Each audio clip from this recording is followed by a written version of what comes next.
On est sur un projet à 1,2 million d'euros, près de 300 mètres carrés au sol. Ici, vous avez un vidéoprojecteur. J'ai fait toute la démolition aussi le week-end dernier. C'est une propriété qui va me coûter à peu près 7 000 euros par mois. Et à la lisière du bois, il doit y avoir quelqu'un d'enterré.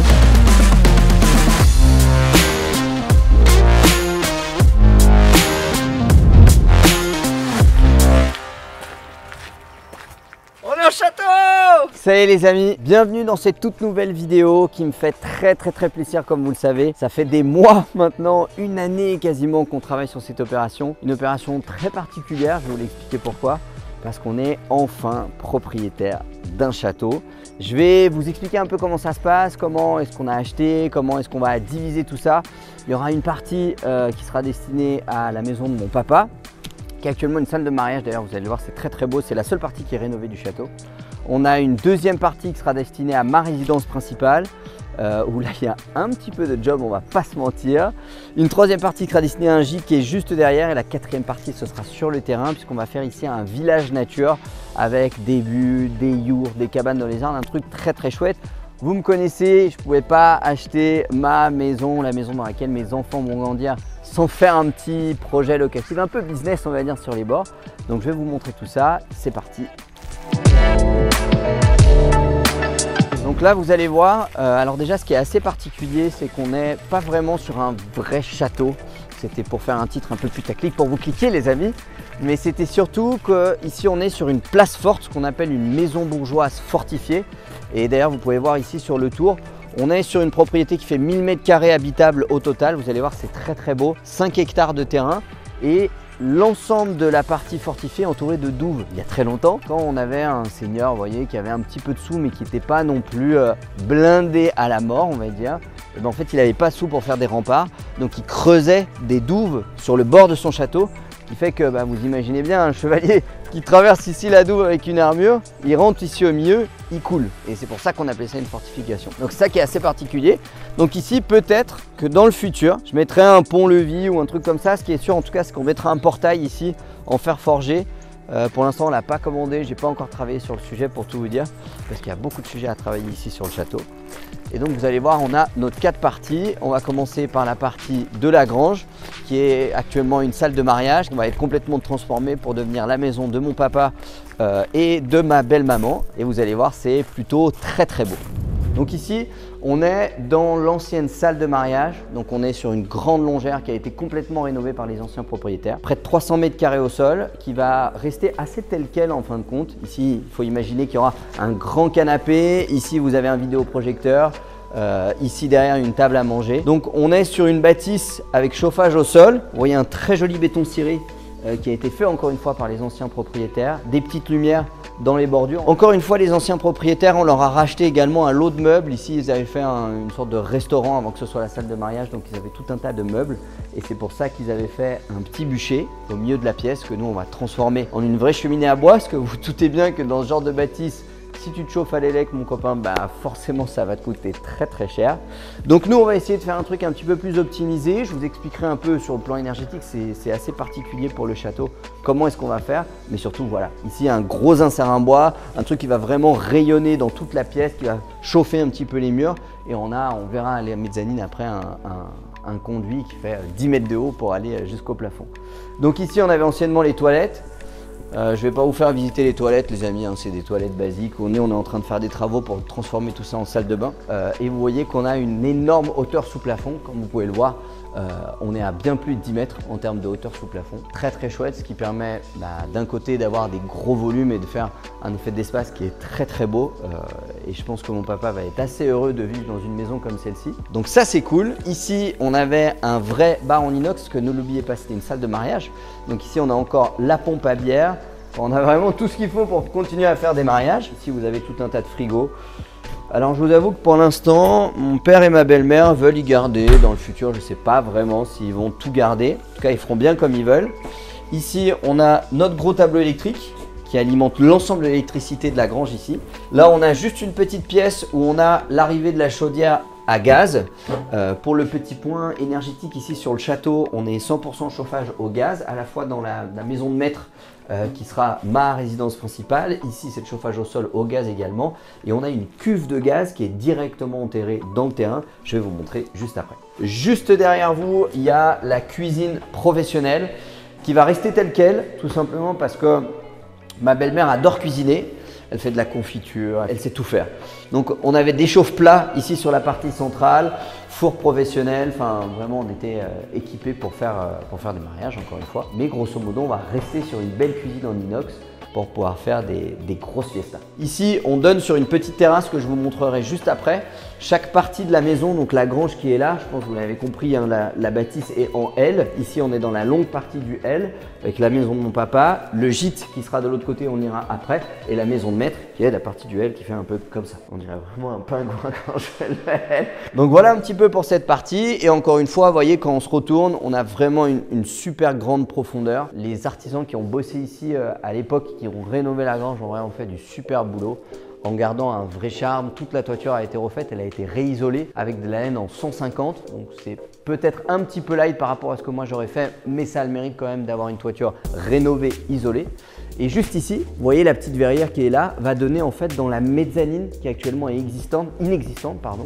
On a le plancher qui est déjà créé, mais c'est à l'étage où on va recréer les chambres, notamment 2 chambres, une salle de bain et un dressing. Je vais aller vous montrer l'étage. Donc là, évidemment, il ne faut pas avoir trop de ballons. Ça serait con quand même, après avoir acheté un château, de mourir parce que tu as mal monté ton échafaudage. Donc ici, c'est une mezzanine en bois assez basique, hein, vous voyez, on voit vraiment à travers. Donc l'idée, c'est de faire un espèce de sas, de remettre des Velux supplémentaires pour avoir un petit peu plus de luminosité et de faire 2 chambres, une salle de bain, un dressing, un toilette. Donc comment ça va se passer en termes d'isolation déjà du sol? On met une laine de bois, donc c'est un peu comme de la laine de verre, mais ça isole beaucoup mieux et ça permet notamment de faire les sols de manière un petit peu plus qualitative.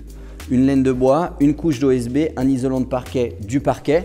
Ensuite, par la suite, moi ici, je voulais faire un joli jambage parce que évidemment, vous vous doutez bien que la pierre, c'est pas un isolant thermique de très bonne qualité. Mon père ne veut pas faire de jambage, donc du coup on va commencer le placo à partir d'ici, faire les rampants, faire le toit et puis faire les puits de lumière avec les Velux. Et après voilà, on a le conduit qui est là, qui est le conduit de cheminée qui est en bas, qui est déjà tubé. Donc celui-là on va surtout pas le toucher, d'autant plus que ça coûte une blindaque de faire un tube d'évacuation comme ça qui monte jusqu'au toit. Donc on va uniquement le coffrer et il sera au milieu du dressing. C'est pas grave, il fera chaud dans le dressing. Et après ça fera un bel espace de vie avec notamment des chambres pour qu'il puisse accueillir du monde et notamment lui-même se loger. Donc voilà un petit peu pour cette première partie du château. Pour vous faire un peu l'aspect historique du château, on va en reparler dans la maison de maître, parce que vous allez voir, il y a pas mal de symboles.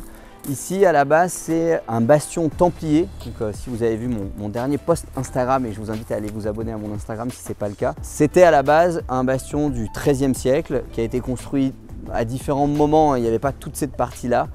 C'est pour ça qu'à l'intérieur ici on a une croix des pauvres chevaliers du Christ et du temple de Salomon. Et donc ce qui fait qu'à l'intérieur de la propriété il y a pas mal d'endroits. Vous allez voir dans le terrain, il paraîtrait, moi je ne l'ai pas encore trouvé, mais qu'il y aurait une stèle, donc quelqu'un qui est enterré. Il paraîtrait qu'il y a un souterrain qui passe en dessous du château. Moi je ne l'ai pas encore trouvé, même si je cherche, vous allez voir, j'ai déjà démonté une pierre à l'intérieur du château. Mais il n'y avait pas ni le trésor des Templiers, ni le souterrain juste en dessous. Mais je ne perds pas espoir. Et donc ce qui fait qu'il y a beaucoup d'histoires à l'intérieur et plein de trucs qu'on trouve sur le terrain et qui vont nous être un peu utiles. Je vous expliquais par rapport à l'épuration et par rapport à l'énergie, je ne sais pas si vous entendrez sur le micro, mais on entend la bouche d'évacuation de la microstation qui en fait est enterrée ici. Un des gros avantages de cette acquisition aussi, c'est que les anciens propriétaires avaient déjà fait tous les travaux de terrassement. Donc j'ai déjà mes énormes tranchées qui ont été faites et qui vont en direction le domaine public avec la microstation qui est là, qui est la même microstation pour la maison de maître et également pour la grange et pour le gîte aussi. Et juste derrière ici, je vais vous montrer, c'est assez intéressant, on a la fameuse cuve de gaz qui est juste là, donc qui est enterrée au milieu, vous voyez juste ici. Chaque début d'hiver, il faut remplir la cuve. Elle se met en sécurité automatiquement quand on arrive à 30% de remplissage. Et c'est grâce à cette cuve-là qu'on alimente tout le réseau de gaz de tout le château. On va passer tout de suite à la partie qui est juste ici, donc qui est la maison de maître et le pigeonnier, qui seront ma résidence principale. Vous allez voir, il y a la piscine et la salle de sport qui seront juste derrière. Donc je vais vous montrer tout ça et on va avancer dans la deuxième partie du château.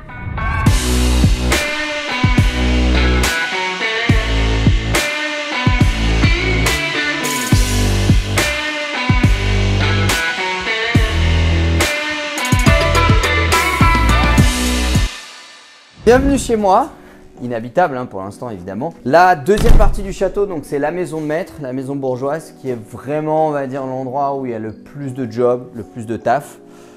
Donc je vous fais la visite. Ici, on sera sur un hall d'entrée, un gros hall d'entrée, avec une cheminée, un double insert, double face, qui communique à la fois avec le salon, où on accède par ici. Juste derrière vous ici, vous avez un bel escalier en bois qui monte dans les étages. Et juste au-dessus de vous, vous avez une bibliothèque avec des jolies grilles en fer forgé qui ont, je pense, été récupérées également dans le château. Ici, vous aurez ma future cave à vin. Alors, il faut savoir, les amis, vous me direz d'ailleurs dans les commentaires de cette vidéo si une vidéo axée sur comment investir dans le vin, ça vous intéresserait. J'ai pas mal de copains qui travaillent dans le vin ici, vous vous en doutez. Hein, on est à côté de Mercuret, Meursault, Givry. Même si vous n'habitez pas en Bourgogne, c'est probablement des appellations que vous connaissez. Et à titre personnel, j'ai un stock d'une centaine de bouteilles environ, qui n'est pas stocké ici bien évidemment, mais qui est stocké ailleurs, qui me permet un peu parfois d'en vendre, d'en acheter, etc. Je pourrais vous faire une vidéo dédiée là-dessus. L'entrée du souterrain n'est également pas dans la cave et on va passer juste derrière ici, dans le salon. Ici, en termes de rénovation, on va monter du placo. Dans le haut du placo, je me mets des spots qui éclairent le mur.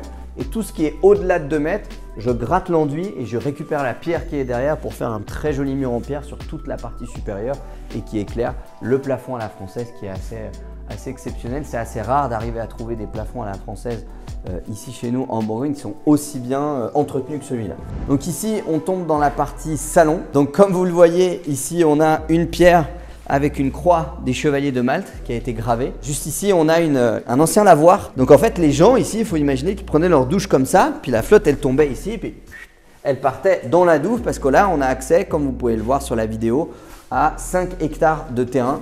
Donc c'est vraiment très très beau, je vous montrerai à l'extérieur après. Donc pour cette pièce-là, même chose, on va monter placo jusqu'à environ 2 mètres, donc jusqu'à la poutre qui est là. Et ensuite, on récupère les pierres juste au-dessus. Bien évidemment, on garde les très belles moulures qu'il y a au-dessus de la cheminée. On garde le plafond à la française. Donc ici, à la base, il y avait une cuisine. Donc il ne reste plus que l'îlot central. Tout le reste, j'ai démonté, ça va partir à la benne. C'est une cuisine qui était vraiment abîmée. Ici, il y avait un mur. Les anciens propriétaires avaient décidé de fermer. C'était un mur en aglo. C'était un peu le bordel pour y casser, je dois vous avouer. Comme il y a un autre mur en aglo de l'autre côté où c'était aussi le bordel. Mais je m'en suis sorti. Parce que moi ici ça va faire grosso modo une cuisine ouverte sur un salon qui sera juste ici. Donc ici changement de décor, changement de sol. On est sur de la belle tomate carrée au sol, ce qu'on appelle de la tomate de Bourgogne. Ici j'ai fait toute la démolition aussi le week-end dernier. Il y avait une grosse cuisine et ici les anciens propriétaires avaient fait un mur en aglo renforcé. Donc il y avait des barres de fer à l'intérieur. J'en ai chié, clairement. J'en ai même chié ma race pour arriver à démonter le mur. Mais on y est arrivé. J'ai la chance d'avoir un beau-frère qui fait beaucoup d'haltérophilie, donc qui est un peu costaud. Et on a réussi quand même à le faire tomber. Il faut imaginer que là, vous aurez une grande cuisine en L. Ici, un bel îlot central. Et ici, la pièce préférée des dames, si jamais il y a des dames qui regardent cette chaîne YouTube, on aura un placard dérobé. Tu ouvres et tu rentres dans ce qu'on appelle le fameux, le très célèbre, le garde-manger. Garde-manger, c'est quoi l'idée? C'est qu'au lieu d'avoir du bordel qui traîne dans votre cuisine, dans vos placards, etc., ben ici, il faut imaginer qu'on a des étagères. Vous pouvez mettre vos conserves, vos pots de confiture, du stockage, tout ce que vous voulez. Ici, encore une fois, on tombe sur notre terrasse, le terrain. Rien de plus. On retrouve les gros radiateurs au gaz. Vous verrez, il y en a un petit peu partout dans la maison. Et ici, on a la chance d'avoir une grosse cheminée qu'on va entièrement restaurer. On enlève les 2 grilles qui sont là. Ici, c'est un four à pizza. On va pas pouvoir garder, mais c'est plutôt sympa. Et on a notre cheministe qui vient nous faire un bel insert à bois noir. Je vous montrerai une fois qu'on aura posé tout ça. Le rendu final, ça sera vraiment très très beau. Et surtout, un insert qui va chauffer toute la pierre qui est autour afin de donner un maximum de chaleur. Entre cet insert-là et l'insert d'un côté, l'idée, ce serait vraiment de ne pas trop utiliser le gaz. Tout simplement parce que l'argent, ça ne pousse pas sur les arbres, les amis. Alors que le bois, il en pose partout sur le terrain. Il faut aller le couper, certes, mais avec une bonne tronçonneuse et une bonne technique, ça va plutôt bien. Donc voilà pour cette partie-là. Ici, on a un escalier en colimaçon qui monte dans la suite parentale qui sera juste au-dessus. Parce que comme ici, c'était fermé, il faut imaginer que c'était 2 maisons différentes. Donc il y a 2 escaliers. Mais on va repasser par l'escalier de maître pour pouvoir accéder aux étages supérieurs. D'ailleurs, tiens, un petit partage. Samedi dernier, je commence le démontage de la cuisine et tout. Et vous savez pas ce qui m'arrive, c'est le compte pour un tout-bim. Hein. Vous savez que je suis interne en médecine. J'arrache un meuble comme ça, un meuble haut de la cuisine. Et là, un des plateaux qui était à l'intérieur qui était vissé WC casse, il me tombe sur le crâne et j'ai eu 2 points de suture. On vous mettra les photos dans la vidéo. Donc j'ai dû appeler mon père, il était en consultation, c'était un samedi matin, lui dire papa, je me suis ouvert le crâne et tout. Donc là, juste derrière, on a l'actuelle bibliothèque qui avait été faite comme ça. C'est plutôt sympa, on y accède par ici. Il n'y a pas une grande hauteur sous plafond, il faut faire gaffe à la tête. Donc je pense restaurer un peu cet endroit pour garder sous forme de bibliothèque. Donc je pense que je vais repeindre ici, là ils n'avaient pas en verre, je ne sais pas trop pourquoi. En tout cas moi je vais repeindre tout pour que ce soit uniforme, garder les grandes grilles en fer forgé comme ça. Et puis bon, moi j'ai la chance de ne pas être très très grand donc j'arrive à tenir ici. Mais typiquement si un jour Yomi vient lire des livres aussi, il ne pourra pas lever la tête, ça c'est clair. Mais voilà, l'idée c'est de mettre 2-3 poufs et tout, de faire un coin lecture et de pouvoir mettre tous mes bouquins ici. Je trouve que c'est plutôt sympa, ça fait un certain style en tout cas. Donc évidemment, dans le château, un des trucs qui est complètement à refaire, c'est l'électricité. Je pense qu'elle n'avait pas du tout été faite aux normes. Attention à vous messieurs dames. Donc ici un bel escalier en bois massif qui nous permet d'accéder au deuxième étage. Donc ici deuxième étage, enfin premier étage pardon, c'est l'étage des chambres. Chaque étage est une sorte de panier en tomate comme ça qu'on va restaurer. L'idée c'est décaper, refaire les joints bien propres, puis ensuite vous venez refaire vos joints avec un ton de pierre un peu sympa. Ce qui est très chouette, c'est qu'on a tous les encadrements de portes en bois massif. Donc là vous voyez ici, je vais me faire claquer un gros blason MX du feu de Dieu que je vais mettre ici parce que là ce sera mon bureau, qui est la première pièce de cet étage, qui était une chambre à la base, qui va être complètement rénovée. Hein, donc je refais les peintures, je refais les poutres à la française, etc. On a une belle cheminée avec une belle conque, encore une fois un symbole chevalier très connu. Donc ici, il faut imaginer que ce sera mon bureau, que ce sera fermé qui est là. D'ailleurs, j'ai commencé à démonter l'encadrement de porte. Et ici, j'ai tout cassé le week-end dernier, vous voyez, et ce sera une salle de bain. Donc c'était déjà une salle de bain, mais avec du lambris en bois qui avait été collé sur le placo. Pas terrible pour une salle de bain. Et moi, je refais tout carrelé, bien propre, etc. Une grande salle de bain. On rouvre la porte ici, vous allez voir de l'autre côté qui avait été condamné pour tomber dans une chambre qui se trouve juste derrière. Ici, on sera sur une double chambre. Du coup, derrière ici, on tombe sur la salle de bain. J'ai tout cassé, la fameuse salle de bain en bois.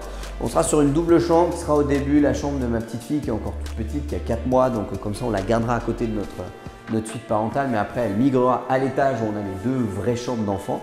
Après, ce sera une chambre d'amis. On pourra faire la partie salon ici, par exemple, et la partie chambre juste là. On tombe ici, donc là vous voyez la limite en fait des 2 bâtiments. Hein. Ici on a la partie pigeonnier, ici on a la partie maison de maître. Et ces ouvertures là, elles ont été créées, mais à la base il n'y en avait pas. C'était vraiment deux maisons distinctes. On tombe dans la future suite parentale, où ce sera donc ma chambre et celle de ma femme. Donc on aura le lit qui sera juste là. Ici on a une descente avec un escalier qui avait été posé avec une belle balustrade comme ça en aluminium qui donne directement dans la cuisine. Donc, ce qui veut dire que n'importe quoi, je me lève le matin. Ici, on aura notre dressing, vous voyez juste là, qu'on va tout refaire sur mesure. Donc, je suis en train de tout enlever, la moquette et tout. C'est un peu le bordel d'ailleurs, enlever la moquette pour tout vous dire. Je pourrais descendre directement dans la cuisine sans repasser par la chambre qui est à côté. C'est ce qui permet d'avoir 2 entrées. Donc, s'il faut imaginer la chambre, des placards, une télé, machin truc et tout. Là, j'ai tout démonté et là, on arrive dans le pigeonnier actuel. Puisque deuxième petite anecdote, je vous montrerai à l'extérieur. Ici avant c'était un vrai pigeonnier, donc il y a vraiment des oiseaux qui viennent, etc. Ça fait un petit moment qu'on n'en a pas vu, mais c'est possible qu'en fonction des flux migratoires, tout ça, il y en a qui reviennent. Ici c'était une grande salle de bain, pareil, qui était en bois, en lambris, qui avait été collé un peu de partout. Donc j'ai commencé la démolition déjà, pourquoi? Parce qu'en fait rien n'était isolé. Donc ce qui fait que je vais devoir casser le placo ici, ça avait été isolé avec du polystyrène, qu'on voit d'ailleurs là. Je ne sais pas si tu peux le voir à la caméra. Mais voilà, on voit qu'ils avaient juste collé du polystyrène et derrière on tombe vraiment sur le béton. Hein, donc le problème c'est que ça isole pas du tout. Donc on va tout casser, on refait l'électricité, la plomberie, etc. Je réisole les murs extérieurs avec une vraie épaisseur de laine de verre. Et sur les murs intérieurs, donc notamment celui-ci et celui-ci, j'aimerais bien pouvoir faire ma salle de bain en récupérant la vieille brique qui est là. Donc il va falloir que je la brosse bien propre, que je casse tous les petits joints qui sont là et que je refasse ça avec un ton pierre, un peu comme on va faire en bas dans les étages. Pareil ici, donc il faut imaginer un double vasque qui sera là. On aura un toilette qui est juste de ce côté. Donc là j'ai vraiment déjà bien démoli. Hein. J'ai galéré un peu parce que vous voyez c'est des murs en aglo et tout. Et en fait tout le carrelage qui est là, il a été collé. Pas forcément sur du placo, parfois il a été collé sur la pierre. Voilà, il faut que je démonte petit à petit. Il y a des trucs que je peux pas encore démonter, parce qu'il faut que le plombier vienne me mettre des bouchons pour les arrivées de gaz. Parce qu'il y a des tuyaux de gaz qui passent un peu de partout et tout. Et puis j'aimerais bien pas faire exploser le château. Et donc là il y a la petite trappe de ce côté parce que au-dessus c'est le pigeonnier. Donc je vous avoue que j'y suis pas encore allé à l'intérieur du pigeonnier. Si vous voulez, je vous ferai une petite story Instagram pour vous montrer à quoi ça ressemble. Je pense pas qu'il y ait grand chose, mais il faudra quand même que j'aille voir ce qui s'y trouve. Maintenant, on va aller voir au dernier étage les 2 chambres et la salle de bain qui restent, qui seront un peu l'étage des enfants. Vous savez que moi j'ai vraiment une volonté de transmission, donc si j'ai acheté une grosse bâtisse comme ça, c'est un gros passif, même si bien évidemment je vais l'actifier entre guillemets avec l'activité de gîte, etc., etc. Enfin bref, je vous en dis pas plus sur le montage pour l'instant, je vous ferai un petit topo à la fin de la vidéo sur comment on l'a acheté, combien on l'a payé, etc., etc.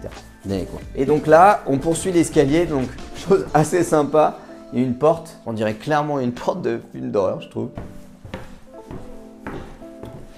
Donc ici les amis, dernier étage, encore une fois un palier en tomate. Alors ici elles ont été pas mal abîmées, je pense qu'ils ont dû passer un produit dessus, le peindre, etc. Donc je verrai comment j'arrive à y restaurer. Cet étage-là est un petit peu plus basique. On a une première chambre ici, qui serait une chambre d'enfant. Là ici on a une salle de bain qui communiquera avec la deuxième chambre d'enfant. Donc ça veut dire que les deux gamins qui vivront ici à l'étage, ils auront une salle de bain pour 2. Donc ça va, cette salle de bain évidemment on l'a refait du sol au plafond. Et ici donc on tombe sur une deuxième chambre, qui est un petit peu plus grande, avec des couleurs qui sont à changer. Et là, vous voyez à travers la fenêtre, bon on verra pas bien avec le soleil, mais on voit vraiment le pigeonnier qui est de ce côté. C'est assez chouette. Donc c'est très très haut. Si encore une fois je vous ouvre la fenêtre et que vous regardez ici de ce côté où on accède au terrain, plus ici en bas la terrasse, rien que de regarder, il y en a certains à qui ça pourrait donner le vertige, parce que du coup on est au 2e étage. Et puis c'est pas des petits étages quoi.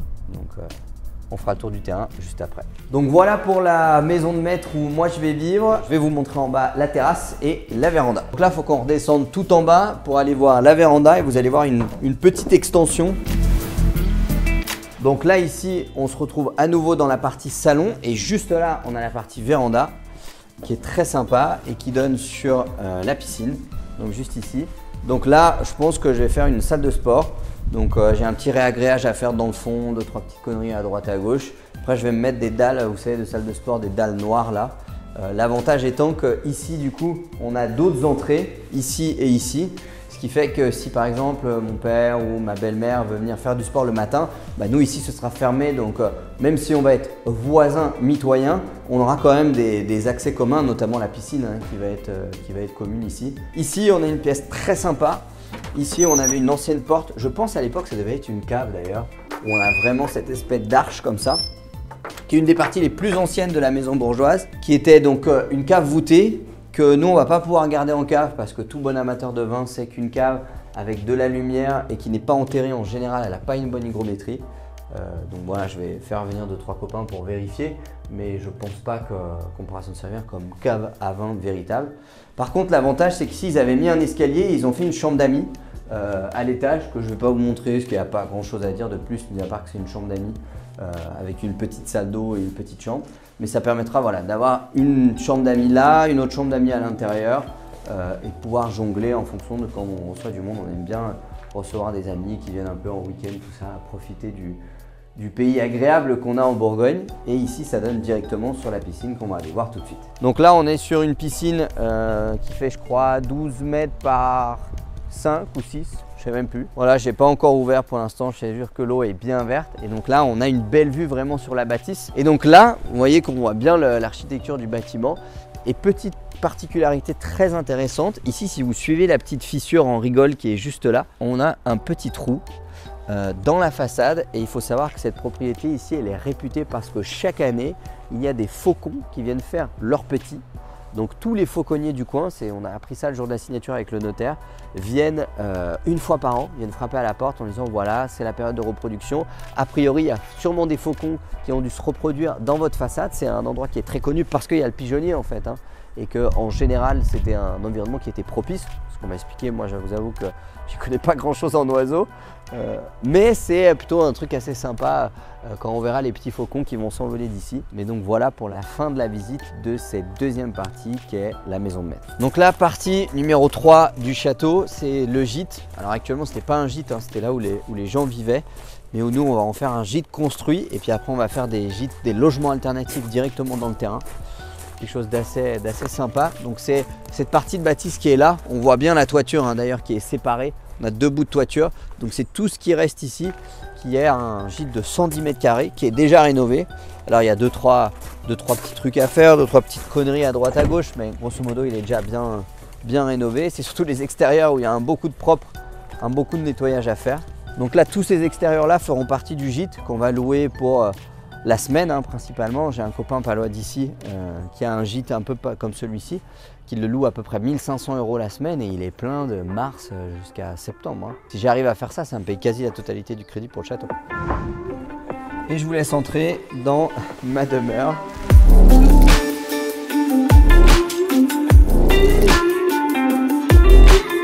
Donc là voilà, on est sur une maison véritablement de 110 mètres carrés avec une chambre au rez-de-chaussée, une salle de bain, 2 chambres à l'étage et à nouveau une salle de bain. Donc on a la chance d'avoir une belle ouverture vers le haut avec une mezzanine. Ils ont réussi à garder au moment où ils ont fait la rénovation cette ambiance un peu du terroir quoi, avec de la pierre, quelque chose d'assez sympa. Beaucoup de luminosité qui donne sur une petite terrasse privative qui donne directement sur la douve. Parce qu'ici si on sort, en fait on tombe sur la terrasse qui sera la terrasse du gîte et juste là on tombe sur la douve. Donc ça veut dire que quand il y aura beaucoup d'eau, les gens ils auront de l'eau qui arrivera quasiment jusqu'à leur terrasse. Donc ce sera vraiment super sympa. Je pense qu'il y a de quoi bien faire tourner cette partie-là du château. L'objectif étant que ça paye un maximum de notre mensualité de crédit, vous l'avez compris, de rentabiliser le passif pour le transformer en actif, même si cela est possible. Donc ici voilà, on a une première chambre juste ici. Voilà, toutes les chambres ont un peu la même configuration, grosso modo. Vous voyez, ils n'avaient pas mis encore les seuils, les plaintes, donc j'ai un petit peu de job de week-end, on va dire, à effectuer dans le gîte. Et grosso modo, ils avaient fait le plus dur, la cuisine, tout équipé, qui est plutôt de bonne qualité, l'escalier industriel qui monte jusque tout en haut et qui dessert à nouveau 2 chambres, plus la mezzanine, plus une salle de bain à l'étage. Je vous ferai une vidéo dédiée sur la mise en place du gîte pour vous montrer un petit peu comment ça marche. Et on va maintenant tout de suite aller voir la partie 4 du château, qui sont les extérieurs, les endroits où je vais mettre les logements alternatifs et toutes les petites particularités qu'on va avoir. C'est parti.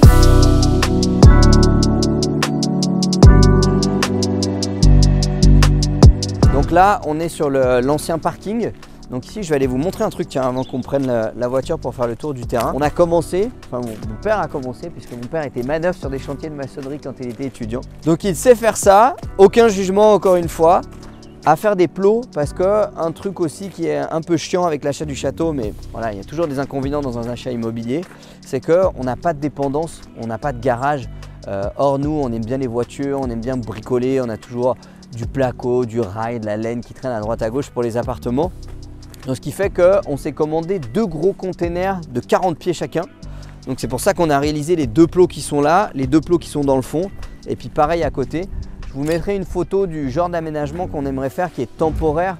C'est en fait de mettre 2 containers de 40 pieds, ce qui permet déjà de ne pas demander de permis de construire ou de déclaration préalable de travaux parce que c'est un aménagement qui est mobile, qui n'est pas fixe. Et on peut mettre une sorte de toile tendue entre les 2 containers pour vraiment faire pas mal de stockage, qu'on puisse mettre la tondeuse, le camion, le tracteur, etc. pour tout l'aménagement du château. Donc là, on va faire un petit peu le tour du château en 4x4 pour que je vous montre les différentes parties en essayant de ne pas se planter parce que le terrain est assez grand. Donc ça prendrait du temps de vous faire tout ça si jamais on faisait tout à pied. Donc là, vous voyez, on a la douve qui est directement située sur la droite et en fait, on peut faire tout le tour. Alors le chemin d'accès qui est là, c'est un cas particulier aussi de cette propriété, c'est que le paysan qui est juste à côté, il faut qu'il puisse y passer en tracteur. Dans les faits, je pense qu'il n'y passe jamais, mais du coup, on a une indivision sur le chemin qui fait le tour du château. Et on va se faire un premier arrêt juste ici pour vous montrer un petit peu. Donc là, vous voyez, on a une belle vue plutôt latérale sur le château, donc avec le pigeonnier qui est juste là, la maison de maître et la grange qui est juste derrière. Et là, vraiment, tu vois, là, ils ont laissé des grosses souches comme ça, mais si tu avances un petit peu plus, tu es dans la douve. Et là, pour le coup, il y a un peu plus de flotte. Donc là, on est uniquement sur un ensemble de champs. Mais juste ici, il y a un endroit où ils avaient commencé une sorte de garage. Il y a un truc un peu construit. Et tu vois, il y avait une sorte de pseudo-garage où je ne sais pas s'ils s'en servaient pour mettre du sable ou quelque chose comme ça. Je dois avouer que je ne sais pas trop. Donc là, à mon avis, ce qui va se passer, c'est un truc très simple, obligatoire chez nous, un terrain de pétanque. Parce que là, j'ai acheté mon camion, j'ai mon 4x4, j'ai une remorque, j'ai déjà pas mal de matos. Il me manque un micro-tracteur avec, tu sais, une fourche devant, une mini-pelle derrière, Kubota quoi grosso modo, une épareuse, une grosse tondeuse. Une fois que j'aurai ça, je pourrais faire tout l'entretien. Alors il y a vraiment du boulot sur la remise en état, vous allez voir, du terrain. Mais une fois qu'on aura fait la remise en état initiale, l'idée c'est vraiment d'avoir le matos pour que ça prenne le moins de temps possible. J'ai la chance avec mes autres entreprises, etc. d'avoir des personnes qui peuvent faire cet entretien des extérieurs. Mais malgré tout, faut quand même le faire de temps en temps. Donc je préfère avoir le matos adapté. Et donc là, voilà, on tombe sur la grande partie du terrain. Où ici, eux, ils avaient des chevaux, des poneys, etc. Donc ils avaient des trucs pour stocker le foin. C'est pour ça qu'on voit encore un peu de paille derrière. Puis là, on a une sorte de carport un petit peu. Où ils servaient pour stocker la tondeuse, etc. etc. Moi, où là, je mettrais le camion. Et puis un peu tous les affaires utiles pour l'entretien du château au sens large. Puis après, vous allez voir, on va faire le tour en 4x4, ce sera plus simple. Et donc là, venez voir un truc assez intéressant. Donc là, on a encore une belle vue sur le château. Alors fais gaffe parce que les planches, elles sont pas très solides. Et vous voyez ici, on a une sorte de gros tuyau d'arrivée d'eau. Pourquoi? Parce qu'il y a une fosse qui est là. Et à mon avis, le paysan qui est à côté, il a dû dévier l'eau du château qui arrive dans les douves pour arroser ses champs. J'en suis pas sûr, je n'ai pas encore mené mon enquête. Mais je vais le faire. Alors chose qui est assez rigolote aussi ici sur le château, c'est que ici quelque part au milieu du terrain, personne ne sait où, mais sur les cadastres anciens, il y a vraiment quelque chose. Il doit y avoir une stèle placée quelque part. Il faut savoir que là, on a 4 hectares de prairies grosso modo et 1 hectare de bois à peu près. Et à la lisière du bois, il doit y avoir quelqu'un d'enterré avec une stèle. Ici, c'est réputé comme étant un petit peu hanté, etc. Et autre chose historique très intéressante aussi, c'est que avant l'entrée du château, elle était là. Vous allez voir, je vais vous montrer, il y a un petit ponton où c'était vraiment l'entrée officielle. Parce que là, on est en plein sur une ancienne voie romaine. Vous savez que les voies romaines, elles traversaient la France à l'époque. C'est d'ailleurs pour ça qu'on n'a pas le droit de creuser comme on veut. Parce qu'évidemment, si on creuse, qu'on trouve un truc, il y a des fouilles archéologiques qui peuvent être mis en place. Même si bon... Ici, je vous avoue que c'était les anciens propriétaires, donc pas ceux à qui j'ai racheté, mais encore ceux d'avant, étaient des gens qui étaient assez connus dans le coin, donc je pense qu'ils ont déjà fait un peu le tour de tout ce qu'il y avait à chercher, à fouiner dans le coin. Et donc là, vous allez voir, on a un petit ponton en bois qui a le mérite d'exister, où je pourrais passer avec un petit buggy. C'est un des achats que j'aimerais vraiment bien faire. L'entrée principale du château était vraiment là à l'époque. Et là, si vous avez bien suivi depuis le début de la vidéo, on arrive dans ma maison. On arrive dans la partie où on a le pigeonnier qui était là, où on est rentré par là-bas tout à l'heure. Là, on a un bûcher. On va pouvoir stocker les stères de bois. Bon, on ne peut pas en mettre pour tout l'hiver parce qu'on n'en a pas assez de quantité. Et on rejoint la terrasse par là. J'ai vraiment envie de redonner sa gloire d'antan à ce château. Donc de travailler les extérieurs, de faire un petit parcours. Ici, c'est un projet, je pourrais vous faire une vidéo là-dessus aussi dédiée. J'aimerais bien faire un petit parcours, tu sais, digestif, avec un chemin qui fait le tour un peu de toute la propriété. On va pouvoir passer vers là où il y aura les moutons, vers là où il y aura les jardins. On va mettre des belles serres à l'anglaise, tout ça. On a pas mal de projets encore une fois. On va aller continuer notre petit tour en voiture. Donc là, on va faire le tour de la propriété directement par la prairie. On va y aller doucement parce que comme vous l'avez vu, il y a pas mal de fosses, etc. Donc ici, là juste à gauche, dans la prairie, je pense que je ferai un trou dans la haie, quoi. Parce que j'aimerais bien me faire un chalet de méditation. Si vous vous intéressez à la méditation, vous verrez qu'il y a des points énergétiques qu'on peut arriver à trouver dans certains lieux. Et moi, j'aimerais bien mettre un chalet de méditation juste ici. Donc là, ici, si on se retourne, on a vu encore une fois sur le château. C'est assez sympa. Et donc là, sur vraiment la fin de la propriété ici, c'est là où je pense mettre des moutons. Et donc là, mon chemin, tu vois, de promenade digestive, il fera le tour ici. Et là, c'est là où je vais mettre mes serres anglaises pour faire un vrai jardin à l'anglaise. Un truc vraiment très beau. En fait, ici, on est sur une très belle propriété, mais qui a un jardin en friche. Et j'aimerais bien lui redonner vraiment un peu plus de classe, un peu plus de peps. Ça donne plus de valeur à la maison également, d'avoir un terrain qui est entretenu, qui est bien beau, bien propre. Donc là, voilà, toute cette partie-là, c'est aussi à nous. Et il paraîtrait, vous savez, pour la stèle dont je vous parlais tout à l'heure, qu'elle est quelque part par là. Et je vais aller vous montrer où est-ce qu'on va mettre les logements alternatifs, donc les bulles, les tipis, etc. Parce que c'est la dernière partie de cette vidéo. Peut-être vous expliquer un petit peu comment on fait tout ça. Donc je vous disais au début de la vidéo qu'il y aura une quatrième partie, un quatrième actif on va dire dans le château. Ce sera des logements alternatifs. Il faut savoir que là on a à peu près 30 mètres de bois sur toute la longueur de la propriété. Et donc c'est là où on va mettre les logements alternatifs. Pourquoi ici? Parce que vous voyez que c'est une partie qui est assez indépendante. En fait on est dans un angle du terrain du château. Donc ce qui fait que ça va pouvoir avoir une certaine indépendance. Et c'est vraiment en lisière de bois ici. Donc là c'est pour ça qu'il y a un gros un gros nettoyage à faire pour enlever toutes les ronces, etc. Et c'est là où on va positionner les cabanes directement en lisière de forêt. Une bulle qui sera au milieu ici mais qui sera bien cachée, qui aura vraiment son cocon. Je vais d'abord tester le business à faire sur ce type d'investissement avec une bulle et une cabane. On est une société pas très loin d'ici en plus qui fait des cabanes magnifiques. Donc on va voir ça, on va voir comment ça se loue. Il faudra qu'on fasse un petit chemin d'accès avec des loupiottes et tout, un truc assez sympa. Et j'hésiterai pas à vous faire une vidéo également sur le sujet si ça vous intéresse.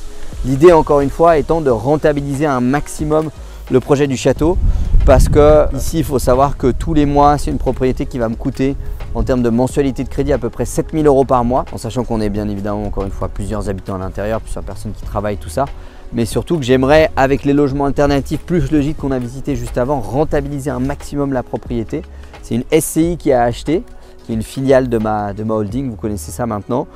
Moi je vais être locataire de cette SCI à titre perso, mon père va être locataire de cette SCI à titre personnel avec sa compagne. Le gîte va venir faire des rentrées d'argent en plus. Je vais faire les bureaux de mon entreprise de marchand de biens, d'investissement, etc. également ici, donc ce qui va faire un loyer supplémentaire et le logement alternatif. L'idée étant que tout ça transforme, on va dire, le tout en un actif, pas le garder sous forme d'un gros passif qui du coup me bloquerait pour d'autres projets d'investissement comme vous en doutez. Donc voilà les amis, merci beaucoup d'avoir regardé cette vidéo jusqu'au bout si vous en êtes jusque là. Vous l'avez compris, c'est un gros projet. Je vais essayer de vous faire vraiment des vidéos de toutes les parties et de tout ce qu'on va faire ici au château pour que ça vous donne un maximum d'énergie, que ça vous inspire également vous aussi à créer peut-être votre dynastie personnelle ou en tout cas à acheter l'endroit de vos rêves. Évidemment, si j'avais pas il y a 7 ans en arrière maintenant acheté mon premier appartement, j'aurais jamais pu un jour vivre dans une bâtisse comme ça. Ici on est sur un projet acquisition plus travaux, sans parler de ma partie à moi que je vais effectuer, de l'achat du camion, tout ça. On est sur un projet à 1,2 million d'euros, en sachant qu'une fois que tous les travaux seront finis, on sera plutôt aux alentours des 2 millions, 2,5 millions,